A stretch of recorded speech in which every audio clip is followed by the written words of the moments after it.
So jump in a little bit more and talk about the surveys and these kinds of things. You talked about throw a wrench in it. Well, how and what does that mean? Well, what you just described there in those last several minutes is culturally responsive teaching. Okay, that's what you just described. The teachers go through the training. They come out of academia, being trained to push this ideology, this Marxist ideology, this equity, diversity, equity, inclusion, which we call DIE, D-I-E. But how it's being done is called culturally responsive teaching. So for every parent listening out there, go to your school website and type in culturally responsive teaching or culturally responsive competency, and you will find it, because near 100% of K through 12 has social emotional learning. So what you just described there, everything you just said, is culturally responsive teaching. Okay. So let me give everybody an example of why you can't necessarily put your hands on it. And this example comes from the country's leading expert on social emotional learning. Her name is Jennifer McWilliams. And this is the example that she uses because this is an example that they're teaching teachers, because she was a teacher who got fired from Indiana for speaking out against social emotional learning when no one knew what it was. So she is the country's foremost leading expert.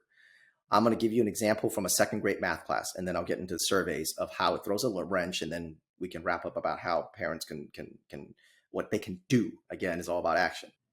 Yeah. Second grade math problem. So little Johnny is riding in his car with his mom and dad, and they're going to the amusement park. The amusement park is 50 miles away from their house. They've already driven 30 miles. How many more miles will they need to drive before arriving at the amusement park? Okay, some kids answer whatever, right? They answer the right answer, wrong answer. But the teacher goes, okay, we'll get to the answer. We'll get to the answer in a minute. So let's talk about little Johnny and is sitting in the car with his mom. Amusement park. How many people have been to amusement park? Some kids raise their hands, some kids don't. And then they'll go, okay, so why do some kids go to the amusement park? Some kids don't. Some kids go, oh, I'm afraid of rides. Remember the second graders, right? They're all very innocent. And then eventually someone's going to go, well, I've never been to because my parents can't afford it. Now you have a talk about equity, about the have and the have-nots and the oppressed and the right. You got to talk about that. Well, why can people afford it? Is that fair? And then some kid, no, it's not fair. Amusement park should be free. Why is it not free? Okay. Mom and dad. Mom and dad. Does everybody have a mom and dad? Now you just generated a discussion about families and my neighbor is two moms. Oh, okay. Well, so families look different, right? Now you have a discussion on that. Cars. Does everybody ride cars? Then you have a discussion on environmentalism. Some people can't afford cars. That's called culturally responsive teaching. There is no topic that you can't generate into a political or sexual discussion. Okay, so what you described there is exactly that. All right. So the surveys, the reason why it throws a wrench into things is because the schools pay a ton of money, your tax dollars. They spend a ton of your tax dollars hiring these companies to do these surveys on your children. So that is a self-fulfilling prophecy. The more they survey your children, the more they can manipulate the data. And then every year they come back. School is oppressive. School is racist, homophobic, transphobic. Kids don't feel belonging. Kids don't feel included. We need more social emotional learning. Then they put more in, and then they lower the academics, lower the behavior, screw the kids up, and then go, oh, kids' mental health is worse than ever. Self-fulfilling prophecy.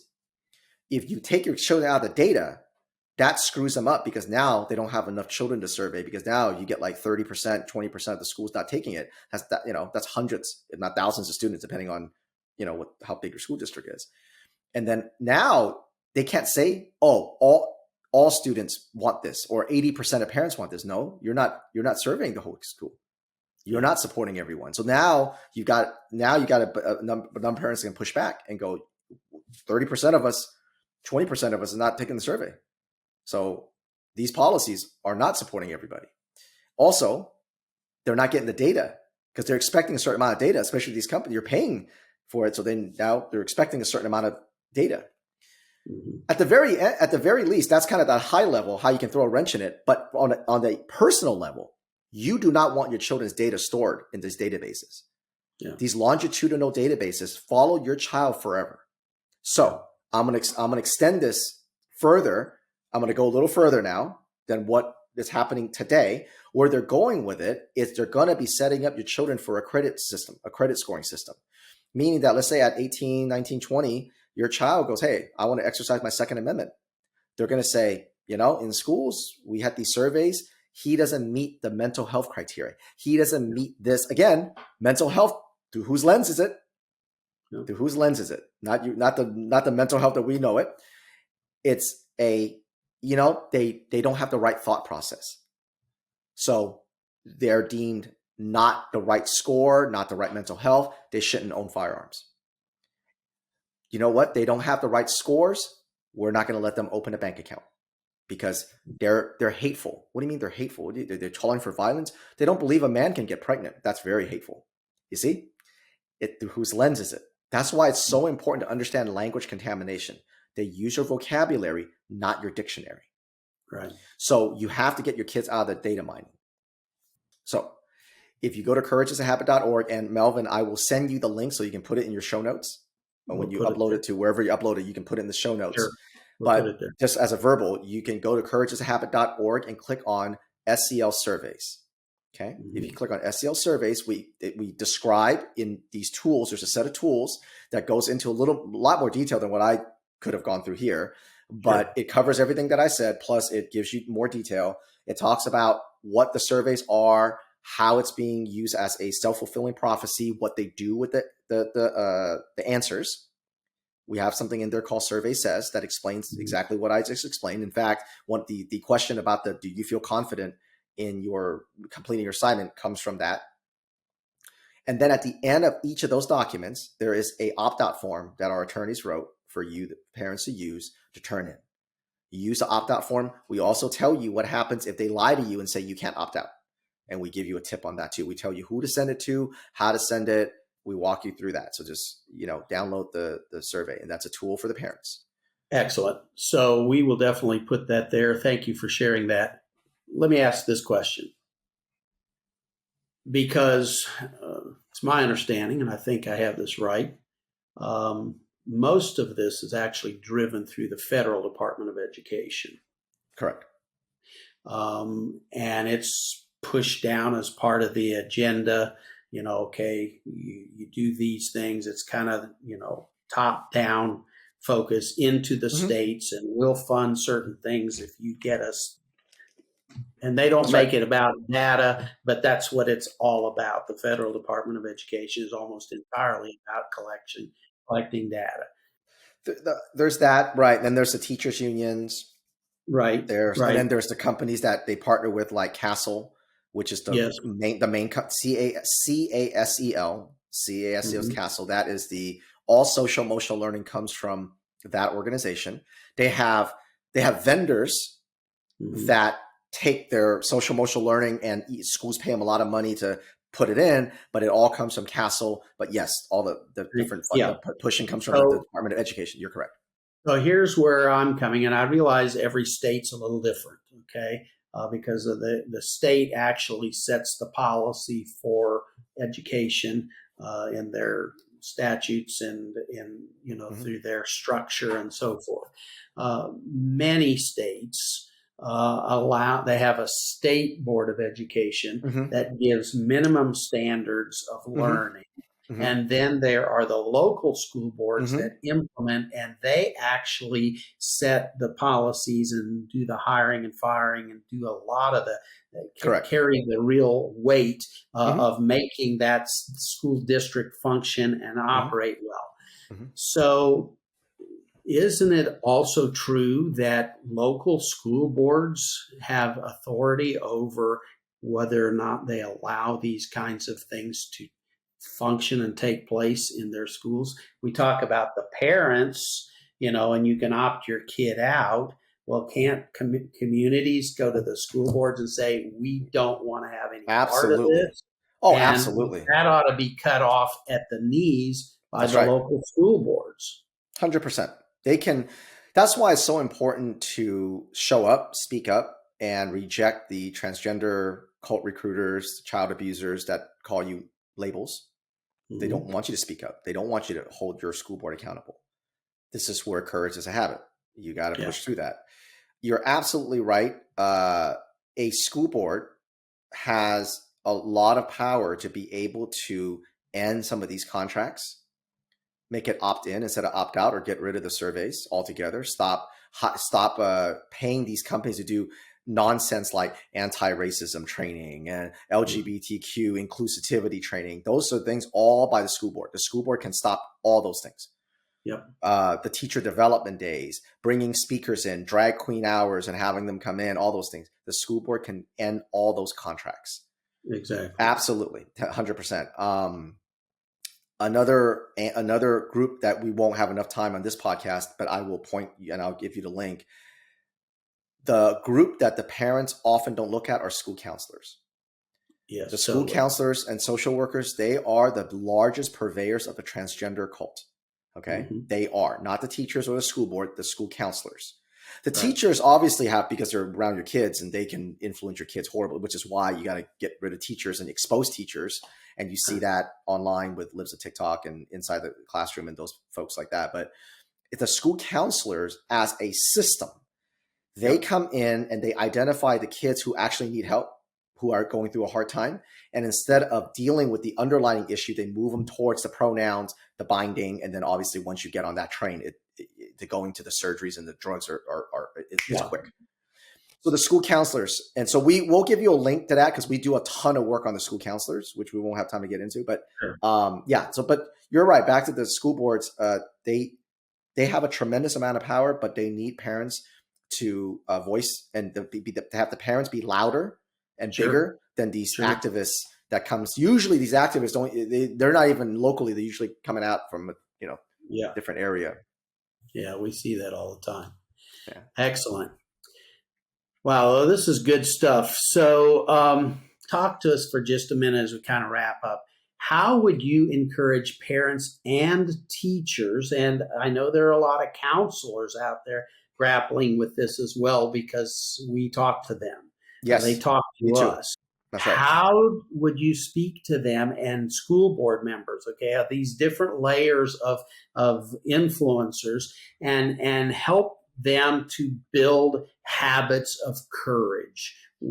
Talk to them. What does that mean? Everybody feels alone because everybody's silent. And it's a symbiotic relationship, okay? If the parents speak up and no teachers and counselors speak up, it looks like they're just speaking out against teachers. That's what these activists, these dishonest activists make it look like. You just hate teachers. Mm-hmm. You don't respect teachers. If the teachers speak up, then they get doxxed really heavy because you're going against your own and you're betraying, and same thing with the school counselors. So when I talk to parents, I go, the more you speak up, the more cover you give good teachers and school counselors. Mm-hmm. It gives them more cover because now they know, hey, if I speak up and I start getting doxxed and I start getting bullied by the activists, mm-hmm. I've got an army of parents that back me up. No, Mrs. Williams, great. I love her. She's amazing. Every teacher should be like her. Every teacher should focus on academics like her, not these teachers. Get rid of these teachers, right? Yeah. But when I talk to parents, I go, you got to speak up and give her that cover or give him that cover. But when I speak to parents or school counselors, I go, hey, you guys have to speak up because you have the authority. You have to stand up and go, hey, those parents that you guys are trying to bully and saying it's not inclusive and they're racist and transphobic, no, they are, or it's not happening. You get that a lot. Oh, that's not happening. This is just a right-wing conspiracy. Yeah. Teachers and school counselors can come out and they can dispel it like that. Because if someone goes, it's not happening, show me proof, which is what they always say because they're very dishonest and they keep moving the goalpost. You see that on social media a lot. If a teacher and a school counselor goes, no, it's happening. I'm a teacher, I'm a school counselor, and this is how, 1, 2, 3, and then lay it out exactly like how I did. Here it is, 1, 2, 3, this is how it's happening. We get the survey, this is what happens, and the next year we take the professional development, and we given this books to read, and we got to push this anti-racism, this equity, and we got to ask for pronouns. Nope, they make us do that. The parents are right. Mm-hmm. And if you as a teacher and a counselor come out and do that, guess what? It emboldens the parent. There's some parents out there going, I want to speak up. I don't know. I'm going to get called names. And then they hear a teacher or a school counselor speak up. Guess what? They're going to go, you know what? I'm going to back her up. Yes, that's what I've seen too. But you keep telling me it's not happening. Now I got Mrs. Williams saying it's happening. Yes, what are we doing here? Let's get rid of this. Yeah. So it's a symbiotic relationship. This is why having courage is so important, because once you have it, you go on offense and you stop apologizing. Stop apologizing when people go, oh, you're just a racist. This is the one thing I tell parents when they go, you're a racist or a homophobe or transphobe. Your immediate response shouldn't be, no, I'm not, because, and give your reason. Your immediate response should be, I don't care. Because they're dishonest and they're trying to harm your children. So if you make courage a habit and you speak out, even if you're the only one, ironically, you will not be the only one. Yeah. But if you don't speak up and you make fear a habit, you will always feel alone, and everybody around you will always feel alone because nobody's speaking up. And these, 8 activists that's the loudest in your community will be able to bully everybody to look like they got a bigger army than they do, but they don't. They're just bullying everyone to use the pronouns. Paid to be there by the union. I was at a meeting last week where I saw that in action. Yes, that's it. They wear the T-shirts. They trot these kids that they've already screwed up.